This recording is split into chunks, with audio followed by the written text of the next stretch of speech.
নমস্কার বন্ধুরা, বাঙালি রান্নাঘরে আপনাদের স্বাগত। বন্ধুরা দেখুন, আমি আজকে ট্যাংরা মাছ নিয়ে নিয়েছি ছোট ছোট, আর ফুলকপি নিয়ে নিয়েছি। ফুলকপি দিয়ে ট্যাংরা মাছ দিয়ে আমি আজকে রান্না করব। আপনারা পুরো ভিডিওটা দেখতে থাকুন। মাছ ভাজার জন্য মাছে লবণ মাখিয়ে নেব। মাছটা ভাজার জন্য তেল দিয়ে দেবো। মাছগুলো ভেজে নেব। মাছগুলো ভাজা হয়ে গেছে, এবার আমি তুলে নেব। ফুলকপিগুলো ধুয়ে কেটে নিয়েছি, এবার ভেজে নেব। লবণ দিয়ে দেবো, হলুদ দিয়ে দেবো।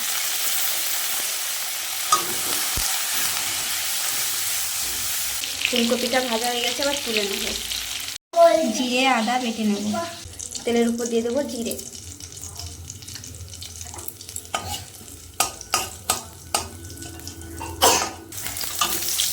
আলুগুলো ভালো করে ভেজে নেব। আলুগুলো ভাজা হয়ে গেছে, এবার ফুলকপিগুলো দিয়ে দেবো।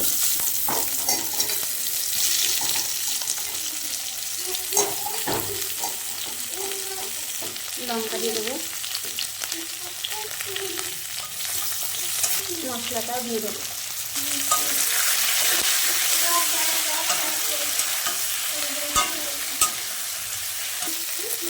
মশলাটা কষিয়ে নিয়েছি, এবার জল দিয়ে দেবো।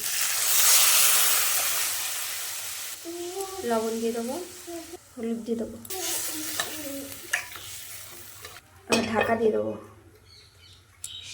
ঢাকাটা খুলে নেবো। এবার মাছগুলো দিয়ে দেবো।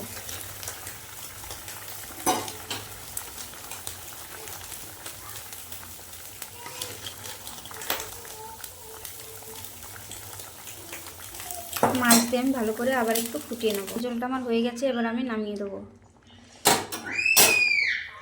ফুলকপি দিয়ে ট্যাংরা মাছটা নামিয়ে নিয়ে এসেছি।